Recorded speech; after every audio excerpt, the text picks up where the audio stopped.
మొదటి సమూయేలు గ్రంథం 1వ అధ్యాయము 10వ వచనం నుంచి 28వ వచనం వరకు ఉన్నటువంటి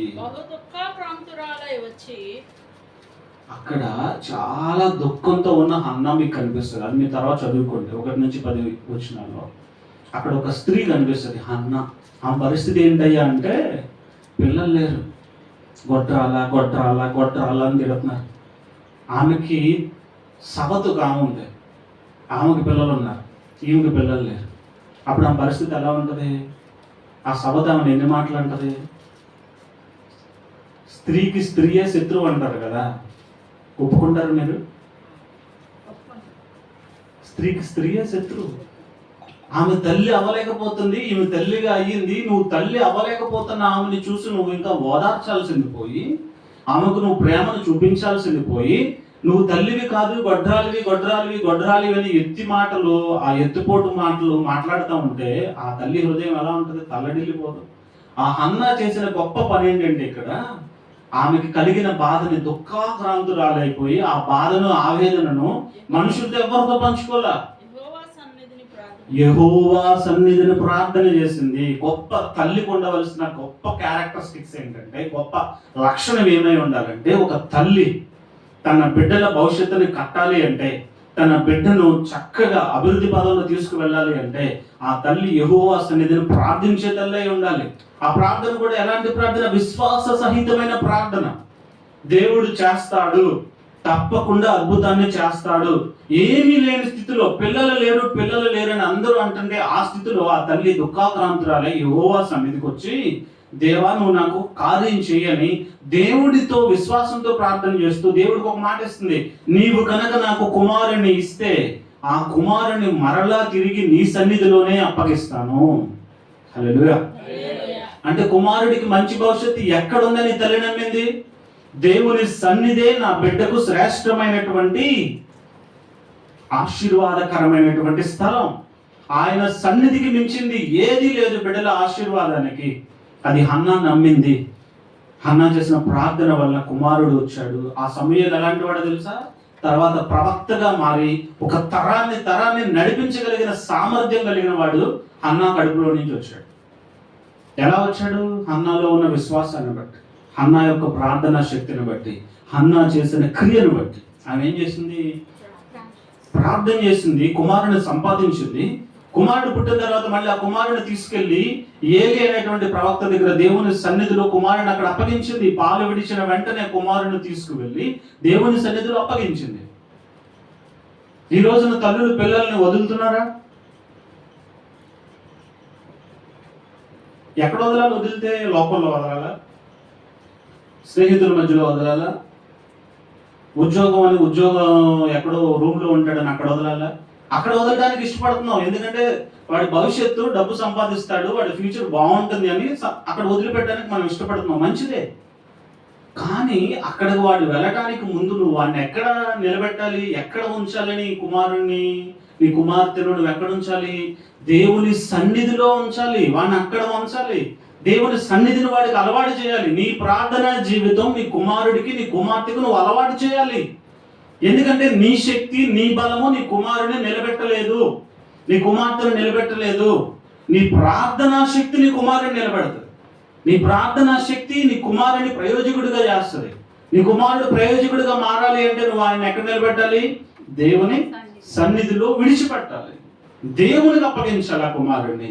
కుమారుడి కోసం దేవుని సన్నిధిలో నువ్వేం చేయాలి? ప్రార్థన చేయాలి. ఆ మదర్ యొక్క ఫెయిత్ఫుల్నెస్ అన్నమాట, తన యొక్క విశ్వాసము, ప్రేయర్ఫుల్ లైఫ్. హన్నాలో నుంచి మనం తీసుకోవాల్సింది, తల్లులుగా ఉన్న మీరు వినాల్సింది, హన్నా జీవితంలో నుంచి మీరు గమనించాల్సింది ఒకటి ఫెయిత్ఫుల్నెస్ అంటే ఏంటి? విశ్వాసం. 2 ప్రేయర్ఫుల్ లైఫ్, ప్రార్థనా జీవితం. విశ్వాస సహితమైన జీవితం, ప్రార్థనా జీవితం. మీ పిల్లలను మీ మీద ప్రేమ ఉంచుకునేలా చేస్తే ఆ 2 జీవితాలు. మీ మీద మీ పిల్లలకి ప్రేమ ఉండట్లేదంటే కారణం ఏంటంటే మీరు విశ్వాస సహితమైనటువంటి ప్రార్థన వాడికి ఆమెకు నేర్పించలేకపోతున్నారు. ఎప్పుడైతే విశ్వాస సహితమైన ప్రార్థన మీ పిల్లలకు మీరు నేర్పిస్తారో వాళ్ళు మిమ్మల్ని ఎన్నటికీ మరచిపోరు.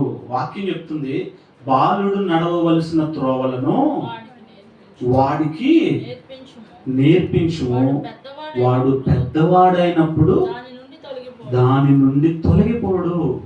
ఎందుకు వాడు పెద్దవాడయ్యాక తొలగిపోతున్నాడు? చిన్నప్పుడేమో గుండెల మీద అంతా అమ్మ అమ్మ అమ్మ అంటే కొంగబెట్టుకు తిరుగుతున్న వాడు పెద్దవాడైనప్పుడు ఎందుకు తప్పిపోతున్నాడు? పెద్దవాడైనప్పుడు ఎందుకు అలవాట్లలో పడుతున్నాడు? పెద్దవాడైనప్పుడు నిన్ను పక్కన పెట్టి వేరొకరి వెనక ఎందుకు తిరుగుతున్నాడు? సహవాసాలు బట్టి వాళ్ళకి ఎక్కువ ఇంపార్టెన్స్ ఇస్తున్నాడు.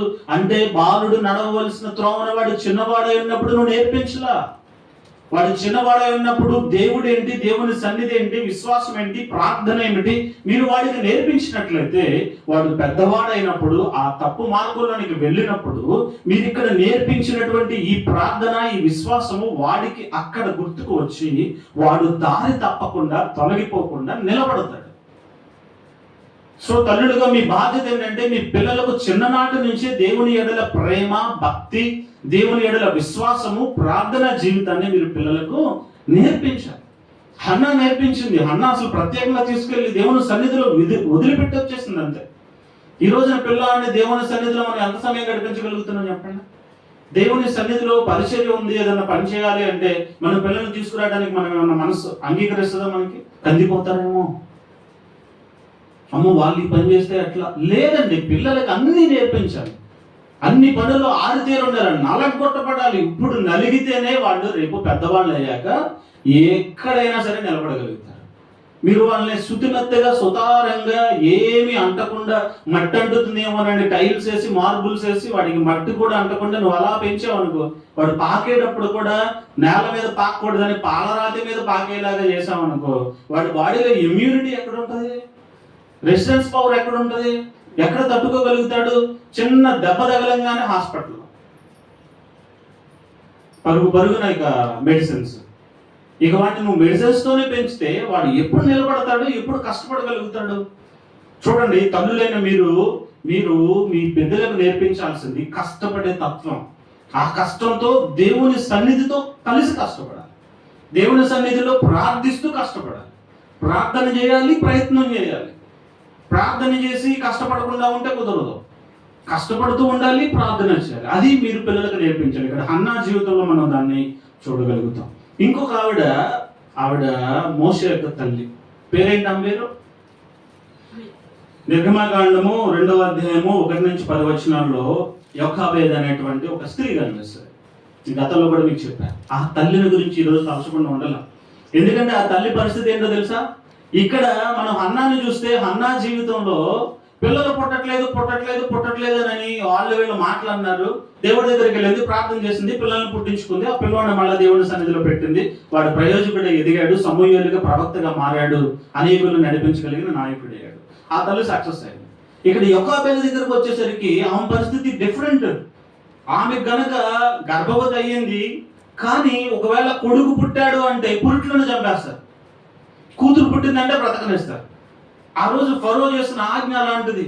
ఆ యోకాబేదుకి గర్భవతి అయిన తర్వాత మంత్రసాల దగ్గరికి డెలివరీ చేసే సమయంలో మంత్రసాలకు ఆజ్ఞ ఏంటంటే, స్త్రీ పుట్టిందా ఏప్రిల్కి బతకనివ్వు, పురుషుడు పుట్టాడా అక్కడే చంపేశాయి. అది ఆజ్ఞ. ఇప్పుడు యోకాబేదు హృదయం ఎలా ఉంటుంది? ఆ డెలివరీ అయ్యే సమయంలో ఆ మంత్రసాల దగ్గరికి వచ్చేసరికి డెలివరీ అయిపోవాలి. వాళ్ళు వచ్చేలోపు డెలివరీ అయితే కుమారుడు పుడితే వాడిని కాపాడగలుగుతాం, అంతేనా? మంత్రస్నానం లేకుండా తల్లి డెలివరీ చేయాలంటే ఎంత కష్టం అండి. తనంతటా తానుగా డెలివరీ చేసేసుకోవాలంటే సామాన్యమైన విషయమా? అసలు పురుటు నొప్పులు అనుభవించి ఒక బిడ్డకు జన్మనివ్వడం అనేది తల్లికి ఇంకొక జన్మ ఎత్తినట్లేనంట కదా. ప్రాణం పోయి మరలా వచ్చినట్లే కదా ఇంకొక జన్మనివ్వడం అంటే. అట్లాంటిది యోకాబేదు పరిస్థితి ఏంటంటే మంత్రస్నానాలు సపోర్ట్ తీసుకుంటానికి లేదు. ఆమె వాళ్ళు వచ్చేలోపు డెలివరీ అయిపోవాలి. అంత కష్టం. అలాంటి సిచ్యువేషన్లో కూడా ఆమె ఎంత ధైర్యాన్ని చూపించిందంటే కుమారుడు కనేసింది మొత్తానికి. మరి వాడు వచ్చాక కందో రాకముందు కందో కనేసింది. కుమారుడు కన్న తర్వాత కుమారుడు పుట్టాడు అని ఫరోకు తెలిస్తే ఏం చేస్తాడు? ఇప్పుడు పెద్ద టాస్క్ ఏంటంటే ఆమెకి కుమారుడిని కాపాడాలి. 3 నెలల పాటు ఎవరికి తెలియకుండా అక్కడ ఇక్కడ ఏదో చేసి అలా కొడుకు ఎవరికంట పడకుండా కాపాడింది. ఇక తర్వాత నా వల్ల కాదని అర్థమైపోయింది. ఇప్పుడు నా కొడుకు నేను కాపాడాలంటే ఏం చేయాలి? అప్పుడు ధైర్యం చేస్తున్నా. ఏంటో ధైర్యం అంటే ఒక జిమ్ము పెట్టెను తీసుకొచ్చి దానికి కీలు పూసి ఆ పెట్టెలో మోషేని పడుకుంటూ పెట్టి ఆ నైలు నదిలో వదిలిపెట్టి పక్కనే తన కుమార్తెను పంపించి, తమ్ముడిని చూసుకో, వాడు వెళ్ళి ఫరో కుమార్తె తీసుకుంటుందో లేదో అని మీకు చెప్పా కదా మీకు మొన్న. ఫరో కుమార్తెకు చక్కగా కనపడేలాగా దగ్గరగా ఉండే, అంటే ఇక్కడ ఈ తల్లి యొక్క ధైర్యాన్ని మనం చూడాలి. రక్షించేటువంటి స్వభావం. తల్లి బిడ్డని ఎప్పుడైనా సరే రక్షించాలని ఆశపడుతుందా? వాడు రక్షణలో ఉండాలని ఆశపడుతుంది కదా. అక్కడ యోకెబెదు శారీరకంగా కుమారుని రక్షించుకోవడానికి ప్రయాసపడింది. ఈ రోజున నీ కుమారుని కుమార్తెను నువ్వు ఆత్మీయంగా రక్షించడానికి ఏం ధైర్యం చేస్తున్నావు, ఏం ప్రయాసపడుతున్నావు? నువ్వు తల్లిగా నీ బిడ్డకు మంచి భవిష్యత్తుని ఇవ్వాలి అంటే నీ బిడ్డకు రక్షణ కావాలి. నీ బిడ్డకు రక్షణ వచ్చే వరకు నువ్వు పోరాడుతున్నావా? వాళ్ళ ఆత్మకు రక్షణ వచ్చే వరకు దేవుని సన్నిధిలో నువ్వు ప్రార్థన చేస్తున్నావా? దేవుని వాక్యాన్ని వాళ్ళకి నువ్వు బోధిస్తున్నావా? దేవుని సన్నిధిని వాళ్ళకు నువ్వు అలవాటు చేస్తున్నావా? సన్నిధికి వెళ్ళాలి వెళ్ళాలి వెళ్ళాలి రావాలి రావాలి అనే వాడిని నువ్వు తొందర చేస్తున్నావా? దేవుని సన్నిధికి తీసుకొస్తున్నావా? ఆ పోతే పోయిందిలే, ఈరోజు చూడకపోతే ఏమైంది, రాకపోతే ఏమైందిలే, నువ్వు ఆ పని చూసుకో, ఈ పని చూసుకో, నేను వెళ్ళి వస్తాలే అంటున్నావా? ఇక్కడ యోగోబేదు ఏం చేస్తుంది? రక్షించడానికి ధైర్యం చేస్తుంది. నీళ్ళలో పెట్టిన తర్వాత కుమారుడు బ్రతుకుతాడని గ్యారంటీ ఉందా? కుమారుడు వెళ్ళి మరో కుమార్తెకు దొరుకుతాడని గ్యారంటీ ఉందా? దొరికినా కానీ ఆమె పెంచుకోవాలని గ్యారంటీ ఉందా? లేదే. రిస్క్. అయితే ఆ రిస్క్ లో కూడా యెహోవా ఆమెకు తోడుగా ఉన్నాడు. నువ్వు తల్లిగా ఉండి ధైర్యం చేస్తే నీ ధైర్యంలో దేవుడు నీకు తోడొస్తాడు. దేవుని సన్నిధిలో నీ బిడ్డల గురించి నువ్వు మొరపెడితే, వాళ్ళని దేవుని సన్నిధికి నువ్వు నడిపిస్తే, దేవుడు నీ ధైర్యాన్ని చూసి నీకు దేవుడు తప్పక సహాయం చేస్తాడు. హల్లెలూయా. నీ విశ్వాసం ఎలా ఉండాలంటే నీ బిడ్డను రక్షణలోకి నడిపించాలి. నీ బిడ్డకు నువ్వు ఆస్తి సంపాదించి ఇచ్చినా ఇవ్వకపోయినా పర్లేదు. ఆ మాటకు వస్తే నువ్వు ఆస్తి ఇస్తే ఆ ఆస్తిని ప్రేమిస్తాడు కానీ నిన్ను ప్రేమించడు. నువ్వు విశ్వాసంగా వాడిని రక్షణలోనికి నడిపిస్తే నువ్వు బ్రతుకున్నంత కాలమే కాదు, నువ్వు చనిపోయిన తర్వాత కూడా నిన్ను మర్చిపోడు. నువ్వు తల్లిగా చేయాల్సిన ఏంటంటే నీ బిడ్డకు రక్షణ భాగ్యాన్ని ఇవ్వాలి, వాళ్ళ ఆత్మకు రక్షణ భాగ్యాన్ని ఇవ్వాలి. ఆ రక్షణ అంటే ఏంటో వాళ్ళకి తెలియజేయాలి. శరీరానికి నువ్వు చేసే అలవాట్ల వల్ల నీ శరీరం పాడవుతుంది, నీ ఆత్మ కూడా పాడవుతుందయా, అగ్నిగుండంలోకి వెళ్తుందయా నీ ఆత్మని. మొదటి గురువు ఎవరో తెలుసా పిల్లలకి? తల్లే. హల్లెలూయా.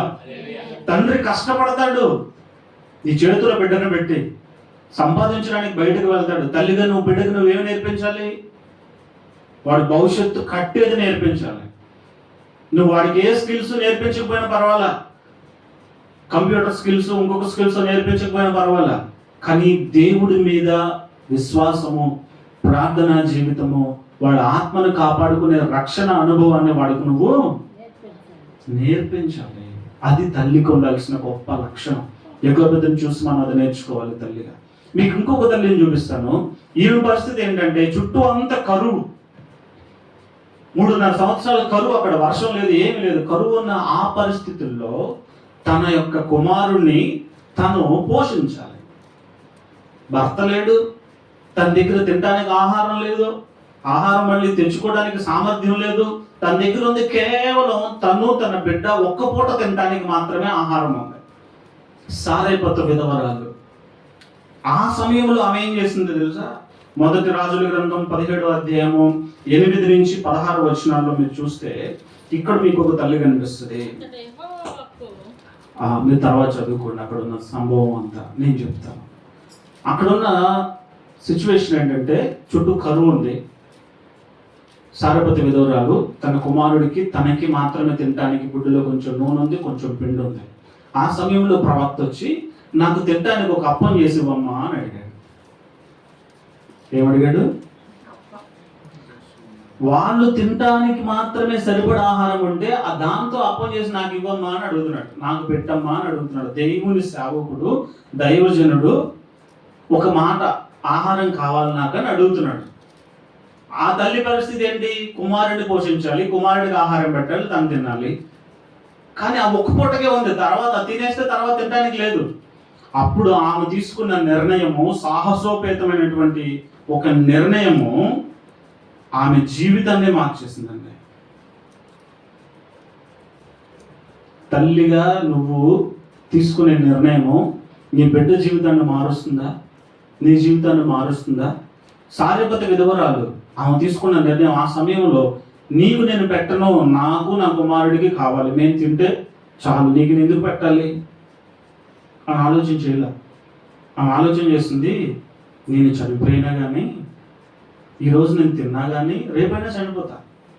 ఎందుకంటే రేపటికి ఆహారం లేదు, నా కుమారుడికి నాకు రేపటికి ఆహారం లేదు, ఈ రోజు వరకే ఉంది. అయితే నేను చచ్చిపోయే ముందు ఒక వ్యక్తి ఆకలి తీర్చి చచ్చిపోతా, చనిపోయే ముందు ఒక మంచి పని చేసి నేను చచ్చిపోతా. చూసారు ఎలాంటి మనసు? తన ప్రాణం పోయే పరిస్థితుల్లో కూడా ఎదుటివానికి సహాయం చేసి చచ్చిపోవాలి అనే ఒక గొప్ప పాఠాన్ని తన కుమారుడికి అక్కడ నేర్పిస్తుంది ఆ సారెపతి విధవరాలు. మన పిల్లలకి ఎలాంటి విలువలు నేర్పిస్తున్నాం మనం? ఎదురువాడి ప్రాణం పోయినా పర్వాలేదు, నువ్వు బ్రతకాలరా, వాడిని తొక్కైనా సరే నువ్వు ఎదగాలి, ఎదురు వాడిని చంపైనా సరే వాడి ఆస్తి లాక్కోవాలి. ఇదా నేర్పించేది ఈరోజు పిల్లలకి? వాడు అది నేర్చుకుంటే రేపు నిన్నే చంపి నీ ఆస్తి లాక్కుంటాడు. నువ్వు నేర్పిందేగా.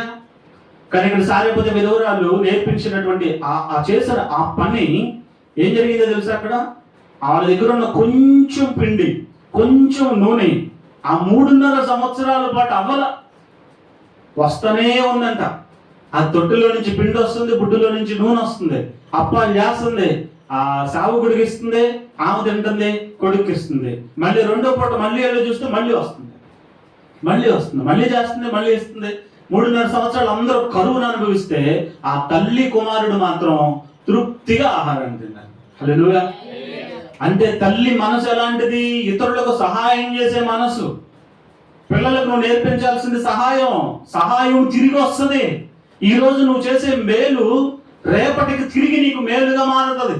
అది నీకైనా నీ బిడ్డలకైనా. నువ్వు పిల్లలకి ఏమి నేర్పించాలి? సహాయం చేయడం నేర్పించాలి.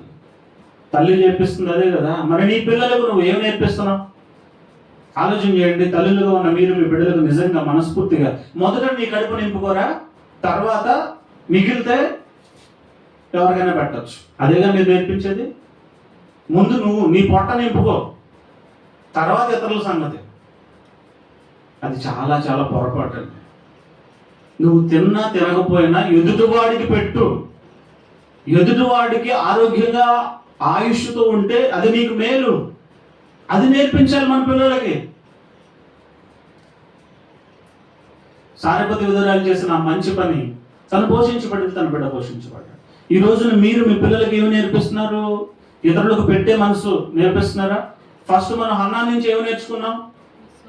విశ్వాస సహితమైన ప్రార్థన పిల్లలకి నేర్పించాలని నేర్చుకున్నాం. 2 ఎక్కువ పెద్ద నుంచి ఏమి నేర్చుకున్నాం? ధైర్యంగా ఒక అడుగు ముందుకు వేసి మీ బిడ్డలకు రక్షణను ఇవ్వాలి, రక్షణ వాళ్ళని అందించాలి. 3 సారెపతి విధవరాలు దగ్గరకు వచ్చినప్పుడు మనం ఏం నేర్చుకుంటున్నాం? ఆపత్కాలంలో కూడా, నువ్వు బాధలో ఉండి కూడా, నువ్వు ఇబ్బందిలో ఉండి కూడా ఎదురువాని ఇబ్బందిని అర్థం చేసుకునే స్వభావం. నువ్వు ఆకలితో ఉండి కూడా ఎదురువారి ఆకలిని అర్థం చేసుకునే వాడి ఆకలి తీర్చే మనసు. ఇది ఆషమాషిగా అనుకున్నంత తేలిక. నువ్వు ఆకలితో ఉంటే ఎదురువాడి ఆకలి నీకు అర్థమవుద్ది అసలు? ముందు నేను చచ్చేలా ఉన్నాను, నాకు ముందు పెట్టవే బాబో అని కాదు. వాడు చేసేదాకా కాదు, నువ్వు కూడా తీసుకెళ్ళి అవసరమైతే నువ్వు పస్తులు ఉంటావు, నీ కొడుకు పెడతావు. నువ్వు పిల్లలకు నేర్పించాల్సింది ఇంకొకటి. తల్లులు చేసే తప్పు ఏంటంటే పిల్లల కోసం వీళ్ళ పస్తుల నుండి వాళ్ళకి ఆహారం పెడతారు. అది శుద్ధ తప్పు. పస్తులు ఉండడం పిల్లలకు నేర్పించండి. మీరు పస్తుల నుండి వాళ్ళకి ఆహారం పెడితే వాడికి అసలు ఆకలి విలువ తెలుస్తుందా? ఆహారం విలువ తెలుస్తుందా? కష్టపడుతుంది నువ్వు, వాడికి పెడుతున్నావు, వాడేం కష్టం తెలియదు వాడికి. వచ్చి పడిద్దిలే, ఏముంది, మా అమ్మ ఉంది, మా నాన్న ఉన్నాడు, వాళ్ళు ఇస్తారు తెస్తారు తింటానేమో, నాదేముంది అని కూర్చుంటాడు. వాడికి అలా కాదు. అరే నువ్వు ఈరోజు ఇది చేస్తేనే నీకు ముద్ద, కష్టపడితేనే. అవసరమైతే పస్తులు ఉండాలి, వాడిని పస్తులు ఉంచు, వాడితో పాటు నువ్వు కూడా ఉండు పస్తులు. అది ప్రయోజనం. నువ్వు పస్తులుండి నా బిడ్డని నేను ఎలా పెంచానో తెలుసా? నా కడుపులో తీసి పెట్టి పెంచాను, రేపొద్దు నా కడుపు మీద తంతాడు. బాలుడు నడవలసిన త్రోవని వాడికి నేర్పించాలి, చిన్నప్పుడే నేర్పించాలి. మొక్కగా ఉన్నప్పుడే వాడిని ఉంచాలి. వాడు అన్నానని చెప్పి మీరు సంతోషపడమాకండి. వాడైనా ఆమె అయినా ఇద్దరికి వర్తిస్తుంది. స్త్రీలు ఇంకా దారుణం అండి బాబు, పురుషులే బెటరు. ఈరోజు జనరేషన్ అలా అయిపోయింది. కారణం ఏంటంటే తల్లులుగా మీ బాధ్యతను మీరు సక్రమంగా నెరవేర్చట్లా. స్త్రీ అయినా పురుషుడైనా మీ బిడ్డలు మీ దగ్గరకు వచ్చి వాళ్ళ హృదయంలో ఉన్నది మనస్ఫూర్తిగా మీతో చెప్పగలుగుతున్నారా? ఈరోజు నా ప్రశ్న. పేరెంట్స్, తల్లిదండ్రులు, తల్లి ఈరోజు మాతృ దినోత్సవం కదా, ఓ తల్లి నీ కూతురో నీ కొడుకో నీ దగ్గరకు వచ్చి వాళ్ళ హృదయంలో వచ్చిన ఆలోచన నీతో ఫ్రీగా చెప్పగలుగుతున్నారా? నువ్వు ఆ వయసులో నుంచి వచ్చావు. వయసు పెరుగుతున్నప్పుడు హార్మోనల్ చేంజెస్ వస్తున్నప్పుడు వాళ్ళ హృదయంలో వచ్చే కోరికలు, ఆ ఆలోచనలు అన్నీ నీకు తెలుసు. వాళ్ళు ఏ వయసులో ఎలా ఫీల్ అవుతారో, ఎలాంటి స్థాయిలో ఉంటారో నీకు తెలుసు. నీ తల్లి నీకు ఆ కంఫర్ట్ ఇవ్వలేదు అనుకో, మాట్లాడే నువ్వు ఆ స్థాయి దాటి వచ్చావు కదా. ఇప్పుడు నువ్వు తల్లిగా మారావు, నీ బిడ్డకి నువ్వు ఆ కంఫర్ట్ ఇవ్వగలుగుతున్నావా? నువ్వు కూడా నీ తల్లిలాగే నువ్వు ఎవరితో చెప్పుకోలేని సిచ్యువేషన్లో నువ్వే సతమతం అయిపోయిన పరిస్థితిని నీ బిడ్డలకు నువ్వు కల్పిస్తున్నావా? ఓపెన్గా వాళ్ళు ఉన్నట్లుగా వచ్చి నీతో మాట్లాడగలుగుతున్నారా? ఆలోచన చేయండి. ఎప్పుడు మాట్లాడగలుగుతారయ్యా అంటే నేను చెప్పినట్లుగా దేవునికి సహవాసంతో వాళ్ళని నేర్పించి ప్రార్థనతో దేవుని సన్నిధిలో వాళ్ళు ఎదిగేలా చేస్తే వాళ్ళు తప్పు చేయరు. తప్పు చేయడానికి పరిశుద్ధాత్ముడు వాళ్ళ హృదయంలో ఉంటాడు కాబట్టి వాళ్ళ రక్షణను వాళ్ళు కాపాడుకోవడానికి తప్పు మార్గంలోకి వెళ్ళరు. ఏ టెంప్టేషన్స్ వచ్చినా చక్కగా వచ్చి నీకు చెప్తారు, అమ్మ ఇలా ఉంది పరిస్థితి, కలిసి ప్రార్థన చేద్దామమ్మా. చిన్నప్పటి నుంచి వాళ్ళకి నేర్పించాల్సిన నువ్వు ఏదైనా అవసరం ఉంటే రారా ప్రార్థన చేద్దాం. కానీ నువ్వేం నేర్పిస్తావు తెలుసా? అవసరం ఉన్నప్పుడు అరే డాడీ దగ్గర డబ్బులు ఉన్నాయి కానీ మనకి ఇవ్వడు, కానీ ఇదిగో ఇలా ఏదో ఒక అబద్ధం చెప్పి డాడీకి ఎలా చెప్తే డబ్బులు ఇస్తాడో, ఎలా చెప్తే సహాయం చేస్తాడో ప్లాన్లు వేస్తావు. ఆ ప్లాన్లు నేర్పిస్తావు. రేపొద్దున ఆ ప్లాన్లు నీకేస్తాడు డాడీ. నువ్వు వాడికి నేర్పించాల్సింది, వాడికైనా ఆమెకైనా నేర్పించాల్సింది అవసరం ఏదైనా వచ్చిందా నాన్న, మన సమస్య ఇదా, రా మోకాళ్ళు చేద్దాంరా, ప్రార్థన చేద్దాంరా. ఈరోజు వంట లేదురా ఇంట్లో, మనం అనుకున్నది జరిగే వరకు వంట లేదురా, ఉపవాసం ఉందా, మంచినీళ్ళు తాగు, కూర్చో ప్రార్థన చేద్దాం, రామయ్యరా ప్రార్థన చేద్దాందా, ముగ్గురం కలిసి కూర్చొని ప్రార్థన చేద్దాం. నాన్న ఎందుకు తాగుడు మానాడో చూద్దాందా, ఓ తాగి వచ్చి ఓ ఇసుకిస్తున్నాడు, ఓ ఇబ్బంది పడుతున్నాడు, ఎందుకు మారాడు, రండి మన ముగ్గురం కలిసి కూర్చొని ఉపవాసం ఉండి ప్రార్థన చేద్దాం, నలుగురం కలిసి కూర్చొని ప్రార్థన చేద్దాం, లేదా మన ఇద్దరం కలిసి కూర్చొని ప్రార్థన చేద్దాం అని వాళ్ళకి ప్రార్థన నేర్పించామనుకో, వాళ్ళు నీతో పాటు ఏకీపించి ప్రార్థన చేస్తే అక్కడ అద్భుతాన్ని చూస్తారు. వాళ్ళ హృదయాల్లో ఏం నాటుకుంటుంది? నాకు సమస్య వస్తే నేను మోకరిస్తే దేవుడు వచ్చి సమస్య తీరుస్తాడు. ఇది కదా మనం నేర్పించాల్సింది. వాడికి అవసరం వస్తే, ఉదాహరణకి వాడికి ఏదైనా ఒక వస్తువు కావాలనుకోండి, ఆ వస్తువు కావాలంటే సప్పో చేసిన వస్తువు తెచ్చిస్తే దాని విలువ తెలుసుగా. నీకు కష్టం, నువ్వు కష్టపడి తెచ్చావు కాబట్టి ఆ వస్తువును అపురూపంగా చూస్తావు, కానీ వాడు చూస్తాడా? ఎందుకంటే కష్టం విలువ వాడికి తెలియలేదు కదా. నువ్వు ఇక్కడ మోకాళ్ళే సరే నీకు ఆ వస్తువు కావాలంటే రా ప్రార్థన చేద్దాం, దేవుడు ఇస్తాడు, రా కూర్చుని ప్రార్థన చేస్తే ఆ వస్తువు కొనడానికి నీకు కావాల్సిన ద్రవ్యాన్ని నీకు ఏదో ఒక పని కల్పించి నువ్వు కష్టపడి దాన్ని సంపాదించి ఆ డబ్బుతో వస్తువు కొనేలా చేస్తాడు దేవుడు. దేవుడు ఎప్పుడు చిటికేసి మ్యాజిక్లో ప్రార్థన చేయంగానే నాకు బండి కావాలంటే ఆ బండి టహాయిగా వచ్చి అక్కడ పడదు. ప్రార్థన చేస్తే ఆ బండి సంపాదించడానికి కావాల్సిన డబ్బుని నువ్వు సంపాదించడానికి ఏదో ఒక ద్వారం తెలుస్తాడు, కష్టపడాలి, ఆ డబ్బు వస్తుంది, అప్పుడు ఆ బండి కొంటే నీకు దాని విలువ తెలుస్తుంది. నువ్వు అలా కాకుండా అక్కడ ఇక్కడ అప్పు చేసి తీసుకొచ్చి నా కొడుకు బాధపడుతున్నాను, నా కూతురు బాధపడుతున్నాను తీసుకొచ్చి బండో గిండో తీసుకొచ్చి ఇచ్చామనుకో, దాన్ని జాగ్రత్తగా కాపాడలేడు వాడు. ఎందుకంటే దాని విలువ వాడికి తెలియదు కదా. మీరు పిల్లలకు నేర్పించాల్సింది ఏదైనా కావాలంటే రా ప్రార్థన చేద్దాం, మోకాళ్ళేద్దాం రా, ఉపవాసం ఉందాం రా, ప్రార్థన చేద్దాం రా అని. ఆ ప్రార్థన అనుభవం వెళ్తే వాడికి రేపొద్దున నువ్వు ఉన్నా లేకపోయినా వాడికి ఏదైనా సమస్య వస్తే వాడు ఏం చేస్తాడు? ఇక్కడ నువ్వు నేర్పించింది ఉందే అది అప్లై చేస్తాడు, అది వాళ్ళ పిల్లలకు నేర్పిస్తాడు. అది కదా మన భవిష్యత్తుని తీర్చిదిద్దేది, తరాలని కట్టేది అది కదా, దేవుని సన్నిధిని ఇచ్చేది అది కదా. ఇప్పుడు నేను చెప్పిన ఈ తల్లులందరూ చేసిన గొప్ప గొప్ప పనులు, వాళ్ళు చేసిన ఆ మాదిరికరమైన జీవితం వారి పిల్లలను ఎలా నడిపించింది. యోగోబేది చేసిన ఆ ధైర్యంతో చేసిన పని, మోషే ఎలా నిలబడ్డాడు, తర్వాత నాయకుడిగా నిలబడ్డాడు, ఇశ్రాయేలులందరినీ విమోచించగలిగిన విమోచకుడుగా ముందు నిలబడి నడిపించగలిగే సామర్థ్యాన్ని సంపాదించాడు. తల్లి చేసిన పని ఈరోజు మోషే గురించి అందరూ మాట్లాడుకుంటారు, కానీ మోషే యొక్క తల్లి ఆ రోజు ఆ ధైర్యం చేయకపోతే మోషే బ్రతికేవాడా? తల్లిగా నువ్వు వేసే పునాది, నువ్వు వేసే విత్తనం రేపొద్దున నీ పిల్లలను ప్రయోజకులుగా మారుస్తుంది. హన్నా చేసిన గొప్ప పనికి సమూయేలు తరాలను నడిపించగలిగిన నాయకుడిగా మారాడు. సారెపతి విధవరాలు చేసిన పనికి మరి ఆ కుమారుడు తర్వాత ఎలా మారాడో మనకు అతని గురించి రాయబడలేదు, కానీ దేవుణ్ణి నమ్మినవాడు, దేవుని సన్నిధిలో ఎదిగినవాడు, విశ్వాసంతో దేవుని దగ్గర మోకరించి ప్రార్థించిన వాడు, రక్షించబడే రక్షణను కాపాడుకున్నవాడు పాడైపోయినట్లు చరిత్రలో ఎక్కడా లేదు. మంచి భవిష్యత్తును వాడికి ఇస్తాడు. ఈ రోజున మదర్స్ డే సందర్భంగా తల్లులందరికీ నేను చెప్పేది, మీరు మాదిరికరమైన తల్లులుగా ఉండి ప్రేమను చూపించి మీ బిడ్డలను దేవునికి దగ్గరగా తీసుకువెళ్ళి దేవునితో అనుసంధానం చేసి రక్షణలోనికి నడిపిస్తే వాళ్ళ భవిష్యత్తులు చక్కగా ఉంటాయి.